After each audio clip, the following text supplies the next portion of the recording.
বাঁশখালী পাহাড়, সমুদ্র আর সমতলের এক অপূর্ব মিলনস্থল। এখানে রয়েছে বাংলাদেশের দ্বিতীয় বৃহত্তম সমুদ্র সৈকত, ঝুলন্ত সেতুর জন্য বিখ্যাত বাঁশখালী ইকো পার্ক, বাঁশখালী উপজেলার চাম্বল ইউনিয়নে অবস্থিত পাহাড়ি এলাকা যা স্থানীয়ভাবে মিনি কাশ্মীর নামে পরিচিত, চা বাগান সহ অপূর্ব সুন্দর প্রাকৃতিক সৌন্দর্য।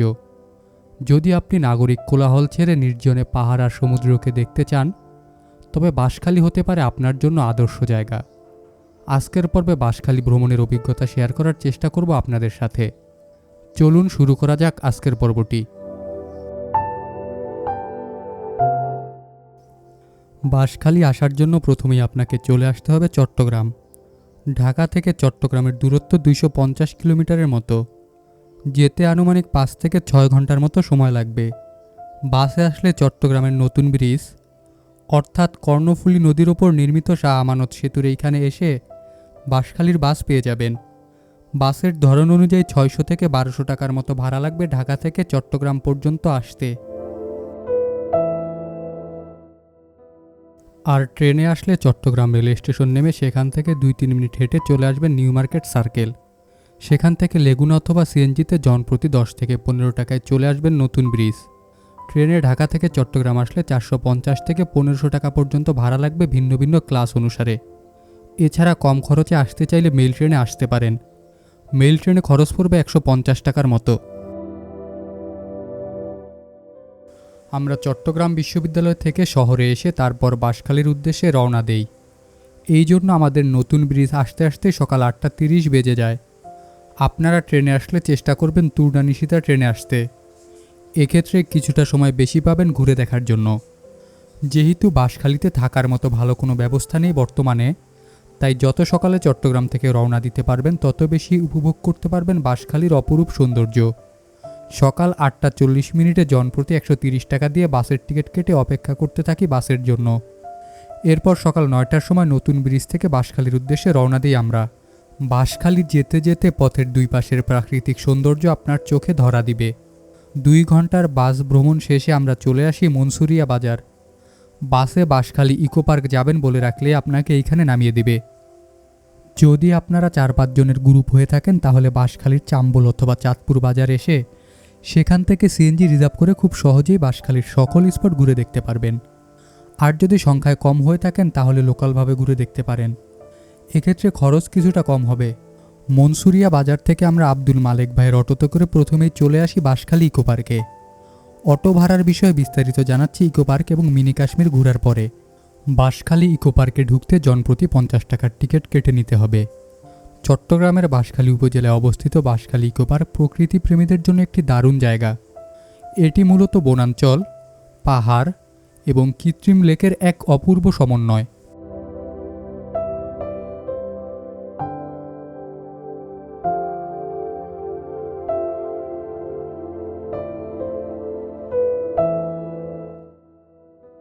বাঁশখালী ইকো পার্কের অন্যতম প্রধান আকর্ষণ হল এর ঝুলন্ত ব্রিজ। এটি বেশ দীর্ঘ এবং লেকের উপর দিয়ে এক পাহাড় থেকে অন্য পাহাড়কে সংযুক্ত করেছে। এখান থেকে লেক ও পাহাড়ের দৃশ্য অসাধারণ দেখায়। বাঁশখালী ইকো পার্কে পাহাড়ের কোল ঘেঁষে একটি বিশাল কৃত্রিম লেক তৈরি করা হয়েছে। লেকটি ইকো পার্কের প্রাকৃতিক সৌন্দর্যের সঙ্গে ভিন্ন মাত্রা যোগ করেছে।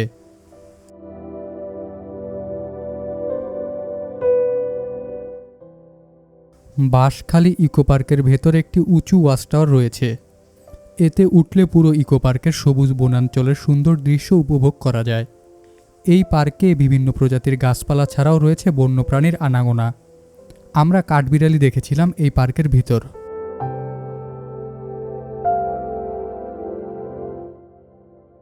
বাঁশখালী ইকো পার্ক আমার দেখা অন্যতম সুন্দর ইকো পার্কের একটি। তবে এর রক্ষণাবেক্ষণ এবং যত্নের অভাব স্পষ্টভাবে ফুটে উঠেছে এবং এখানকার কিছু মানুষের সাথে কথা বলেও জানা যায় পার্কটির তেমন কোনো রক্ষণাবেক্ষণ করা হয়নি। এছাড়াও নিরাপত্তা ব্যবস্থা নিয়েও কিছুটা শঙ্কা আছে বলে মনে হচ্ছে। আশা করছি পার্কটির যথাযথ রক্ষণাবেক্ষণের মাধ্যমে ইকো পার্কটি বাংলাদেশের পর্যটন ক্ষেত্রে গুরুত্বপূর্ণ অবদান রাখবে।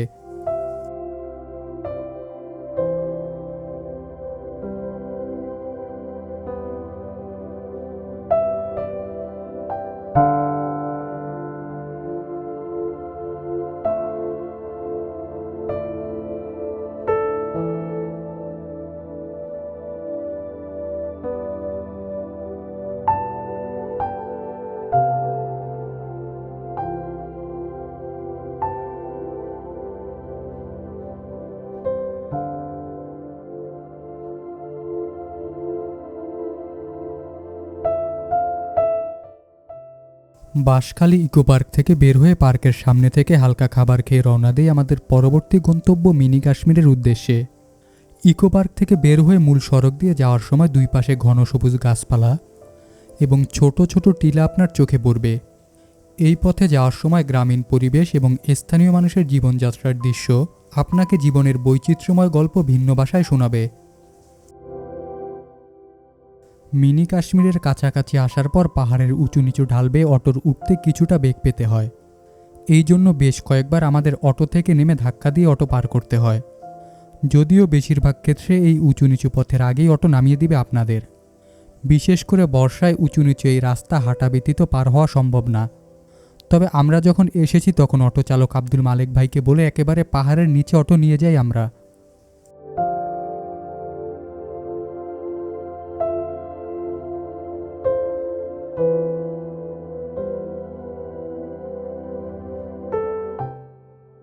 পাহাড়ের কাছাকাছি অটো আসতেই আমাদের সাথে যোগ দেয় আরমান।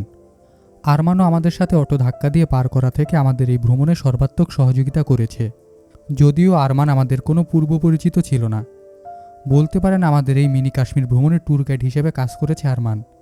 এইখানকার মানুষের আন্তরিকতা এই স্থানের পর্যটনকে ভবিষ্যতে সমৃদ্ধ করবে আশা করছি।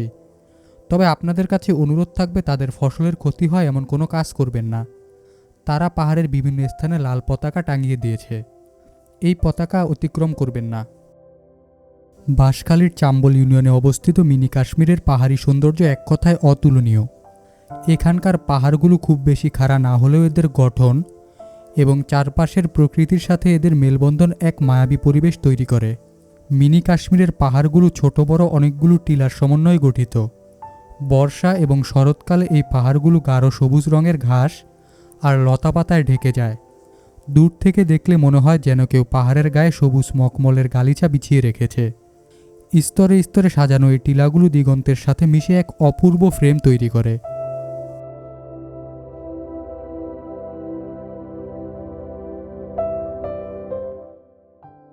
অন্যান্য অনেক পর্যটন কেন্দ্রের মতো এখানে খুব বেশি ইটপাথরের স্থাপনা নেই, ফলে পাহাড়ের আদি ও ভিন্নরূপ এখানে দেখা যায়।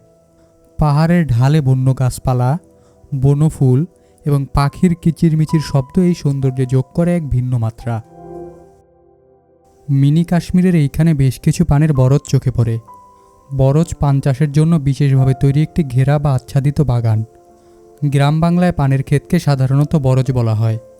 এইখানে মাঝে মধ্যেই বন্য হাতির আক্রমণ হয়। বন্য হাতির আক্রমণে ক্ষতিগ্রস্ত একটি বরজ আমাদের দেখায় আরমান।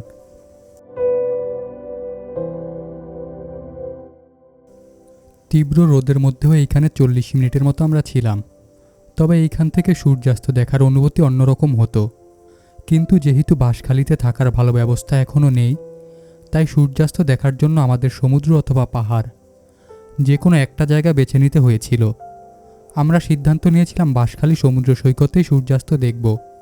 তবে যদি বাঁশখালী থাকার কোনো ব্যবস্থা থাকতো তাহলে মিনি কাশ্মীরে সূর্যাস্তের দৃশ্য উপভোগের সুযোগ মিস করতাম না।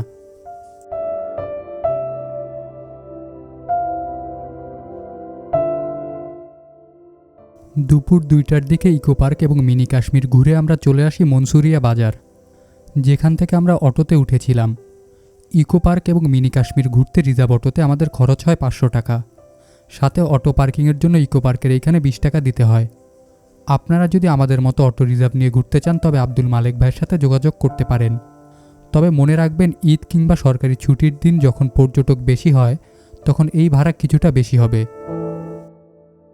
মনসুরিয়া বাজার থেকে জনপ্রতি 30 টাকা সিএনজি ভাড়া দিয়ে চলে আসি সলিয়ার বড়পুল। সলিয়ার বড়পুল থেকে জনপ্রতি 25 টাকা সিএনজি ভাড়া দিয়ে প্রকৃতি উপভোগ করতে করতে চলে আসি বশিরুল্লাহ মিয়াজির বাজার। এই রাস্তাটুকু গ্রামীণ বাংলার চিরচেনা রূপ। বশিরুল্লাহ মিয়াজি বাজারে এসে জনপ্রতি 90 টাকায় দুপুরের খাওয়া দাওয়া করে নেই, যেখানে এই 90 টাকার মধ্যে ছিল আনলিমিটেড ভাত, মুরগি, ডাল, সালাদ। আপনারাও যদি আমাদের মতো সলিয়ার বড়পুল হয়ে বাঁশখালী আসেন তাহলে এই হোটেলে খাওয়া দাওয়া করতে পারেন। খাবারের স্বাদ আমার কাছে বেশ ভালো লেগেছে। দুপুরের খাওয়া দাওয়া শেষ করে কিছুটা বিশ্রাম নিয়ে নেই। এরপর ব্রিজ পার হয়ে বশিরুল্লাহ মিয়াজি বাজার ঘুরে দেখি। গ্রামীণ বাজারের চিত্র ফুটে উঠেছে এইখানে।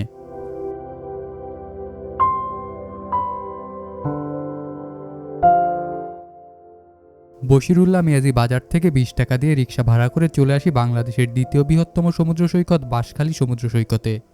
বাঁশখালী সমুদ্র সৈকতের সৌন্দর্য নিয়ে আলাদা একটি ভিডিও দেওয়ার চেষ্টা করব। বাঁশখালী সমুদ্র সৈকত, যাকে অনেকে বাহারছড়া সমুদ্র সৈকত বা খানখানাবাদ সৈকত নামেও চেনেন। দৈর্ঘ্যের বিচারে এটি বাংলাদেশের দ্বিতীয় দীর্ঘতম সৈকত হলেও পর্যটকদের কাছে এটি এখনও তুলনামূলকভাবে একটি লুকোনো রত্ন। এইখানের চমৎকার সৌন্দর্য, স্থানীয় মানুষের আন্তরিকতা সব কিছুই পর্যটন সম্ভাবনার কথা জানান দিচ্ছে। বাঁশখালী সমুদ্র সৈকতে আমরা সূর্যাস্ত উপভোগ করি।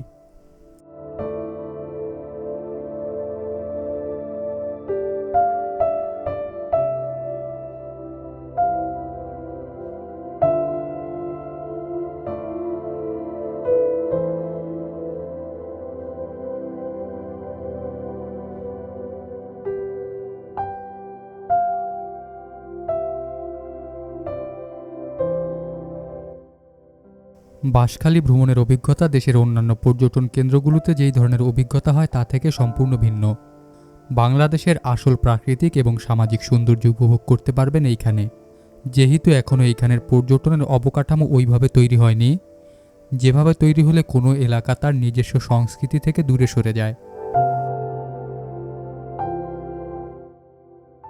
বাঁশখালী সমুদ্র সৈকতে আমরা যেই পয়েন্ট দিয়ে গিয়েছিলাম, ফিরে আসার সময় আমরা ভিন্ন একটি পয়েন্ট ব্যবহার করি। কদম রসুল পয়েন্ট থেকে জনপ্রতি 50 টাকা সিএনজি ভাড়া দিয়ে চলে আসি গুনাগড়ি। গুনাগড়ি থেকে জনপ্রতি 100 টাকা বাস ভাড়া দিয়ে বাঁশখালী এক্সপ্রেস বাসে করে চলে আসি নতুন ব্রিজ। এরপর সেখান থেকে 10 টাকার লেগুনা ভাড়া দিয়ে নিউ মার্কেট সার্কেল এবং সেখানে কিছুটা সময় ঘোরাঘুরি করে রাত 11টা 30-এর ট্রেনে করে চলে আসি ঢাকা। এভাবেই শেষ হয় আমাদের বাঁশখালী ভ্রমণ।